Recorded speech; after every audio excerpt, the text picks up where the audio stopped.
जय हिंद। स्वागत है आपका अपने YouTube channel excellent launcher classes में। तो दोस्तों, आज हम लोग पढ़ने वाले हैं अदिश राशि एवं सदिश राशि के बारे में। तो दोस्तों, अदिश राशि और सदिश राशि क्या है? तो अदिश राशि और सदिश राशि भौतिक राशि का ही दो भाग है। अब जानते हैं दोस्तों कि भौतिक राशि क्या है। तो पिछले चैप्टर में हमने बताया था कि भौतिक राशि जो है, जिन राशियों को मापी जा सकती है उसे हम लोग भौतिक राशि कहते हैं। जैसे हम लोग लंबाई, द्रव्यमान, त्वरण, क्षेत्रफल, आयतन, बल, कार्य, ऊर्जा, शक्ति, ये सब राशि को हम लोग माप सकते हैं, इसलिए इसे हम लोग भौतिक राशि कहते हैं। वहाँ पर हम लोगों ने पढ़ा था कि भौतिक राशि को दो भागों में बांटा गया है, एक आधारी राशि और दूसरा व्युत्पन्न राशि। आधारी राशि में मैंने बताया था कि आधारी राशि स्वतंत्र होता है, जबकि व्युत्पन्न राशि जो है आधारी राशि के पदों में ही व्यक्त किया जाता है। यहाँ पर दोस्तों हम लोग जानेंगे कि भौतिक राशि को दिशा के आधार पर दो भागों में बांटा गया है। भौतिक राशि जिसे हम लोग बोलते हैं फिजिकल क्वांटिटी। क्या बोलते हैं? Physical quantity. इसको हम लोग कई भागों में बांटते हैं? दो भागों में, दिशा के आधार पर। एक है अदिश राशि। अदिश राशि जिसे इंग्लिश में हम लोग बोलते हैं स्केलर क्वांटिटी। क्या बोलते हैं दोस्तों? Scalar quantity. और दूसरा है सदिश राशि। सदिश राशि जिसे इंग्लिश में हम लोग बोलते हैं वेक्टर क्वांटिटी। Vector quantity. तो दोस्तों, जानते हैं कि अदिश राशि और सदिश राशि क्या है।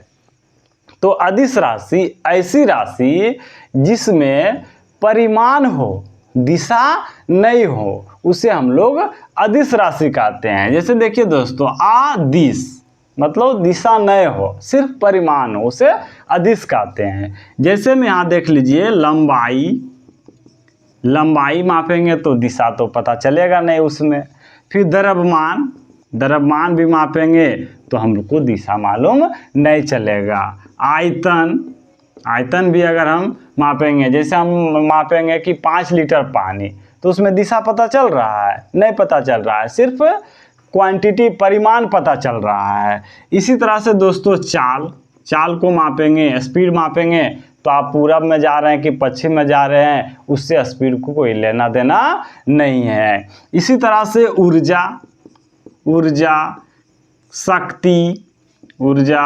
शक्ति, ये सब जो है क्या है? अदिश राशि है। क्या है दोस्तों? अदिश राशि है। अब जानते हैं दोस्तों कि सदिश राशि क्या है।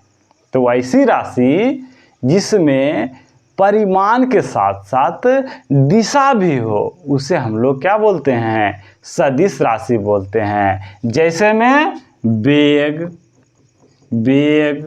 त्वरण, बल, क्या है? वेग, त्वरण, बल क्या है? सदिश राशि है। इसी तरह से आवेग, संवेग, भार इत्यादि, ये सब जो है सदिश राशि है। काहे कि इसमें परिमाण के साथ साथ दिशा भी है। अब बोलिएगा सर, भार कैसे सदिश है? तो भार जो है ना, हमेशा नीचे की ओर लगता है। इसीलिए देखिएगा कि हम लोग अपना वजन तौलने के लिए हम लोग किसी तराजू पर, उस पर हम चढ़ के उसको मापते हैं, तौलते हैं। ना कि अगर हम तराजू को माथा पर रख देंगे तो हम उससे भार नहीं माप सकेंगे। तो आखिरकार जो है, भार में दिशा नीचे की ओर लग रहा है, इसलिए भार जो है सदिश राशि है।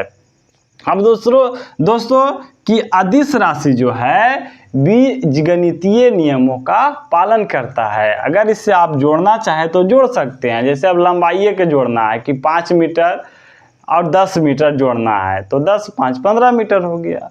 लेकिन सदिश राशि को जो है बीजगणितीय नियमों के अनुसार हम लोग नहीं जोड़ सकते हैं। उसके लिए भौतिकी के नियमों का पालन करना पड़ता है। दूरी यानी कि डिस्टेंस। तो दूरी क्या है दोस्तों? तो दूरी समझ लीजिए कि किसी वस्तु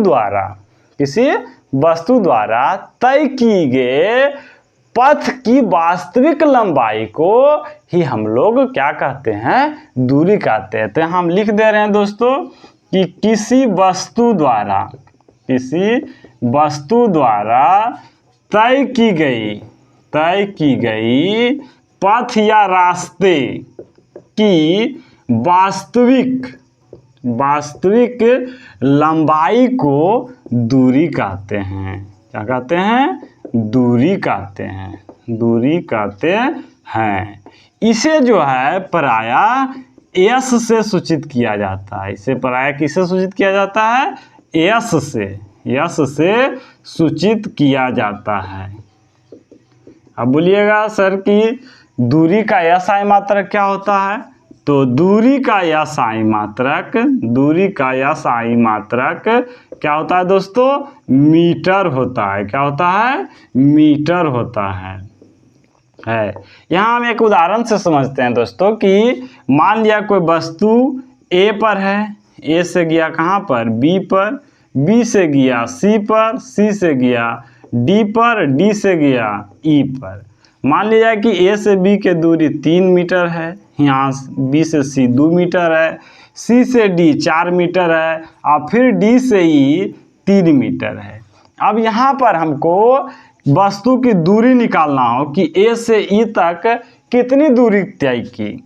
तो तय की गई दूरी जब हमको निकालना है तो हम पूरे रास्ते की लंबाई को जोड़ देंगे, चाहे वो पूरब में जाए उत्तर में जाए, उससे हमको लेना देना नहीं है। यानी 3 meter plus 2 meter plus 4 meter plus 3 meter. तो जोड़ के देखिए दोस्तों, 3 2 5 4 9 और 3 12 मीटर क्या हुआ, ए से ई के दूरी हुआ।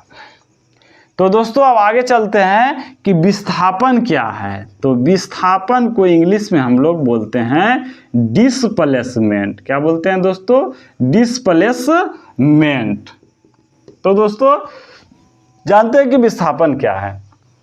तो वस्तु की प्रारंभिक एवं अंतिम स्थिति के बीच की जो न्यूनतम दूरी होता है ना, उसी को हम लोग विस्थापन कहते हैं। यानी ठेठ भाषा में कि एकदम सबसे तिरछा रास्ता, एकदम शॉर्टकट रास्ता ही जो है विस्थापन कहलाता है। तो यहाँ लिख रहे हैं दोस्तों कि वस्तु की प्रारंभिक एवं अंतिम स्थिति के बीच की दूरी को विस्थापन कहते हैं। क्या कहते हैं दोस्तों, विस्थापन कहते हैं। इसे भी जो है डी या यस से सूचित किया जाता है। किससे सूचित किया जाता है, डी या यस से सूचित किया जाता है। अब बोलिएगा सर कि इसका SI मात्रक, तो इसका भी SI मात्रक मीटर ही होता है। यानी विस्थापन का SI मात्रक जो है क्या होता है, मीटर होता है। अब बोलिएगा सर कि विस्थापन कौन सी राशि है। तो अभी हम सदिश के बारे में पढ़े थे। तो यहाँ देखिए प्रारंभिक और अंतिम स्थिति के बारे में हमको मालूम है, यानी दिशा मालूम है, इसलिए विस्थापन कैसी राशि है। तो विस्थापन जो है सदिश राशि है। कैसी राशि है दोस्तों, सदिश राशि है। जबकि यहाँ पर दूरी के बारे में हमको दिशा पता नहीं चलता है, इसलिए दूरी कैसी राशि है, तो दूरी अदिश राशि है। आइए दोस्तों समझते हैं कुछ एग्जाम्पल के द्वारा विस्थापन के बारे में। जैसे मान लिया कोई वस्तु यहाँ पर A पर है, A से गया B पर और B से गया C पर। तो यहाँ हमको विस्थापन निकालना है, वस्तु का विस्थापन। तो वस्तु का विस्थापन यहाँ से हो जाएगा न्यूनतम दूरी, प्रारंभिक स्थिति और अंतिम। प्रारंभिक स्थिति A पर था और अंतिम स्थिति C पर है, यानी विस्थापन हो जाएगा AC। लेकिन अगर दूरी कहेगा तो दूरी निकालने के लिए हम लोग क्या करेंगे, ए बी यहाँ से यहाँ और फिर यहाँ से यहाँ A B plus B C को जोड़ देंगे तो दूरी निकल जाएगा। लेकिन विस्थापन के लिए, तो विस्थापन के लिए हम लोग न्यूनतम दूरी निकालेंगे, यानी ए सी निकाल देंगे, ए से सी के बीच की दूरी ही हो जाएगा विस्थापन।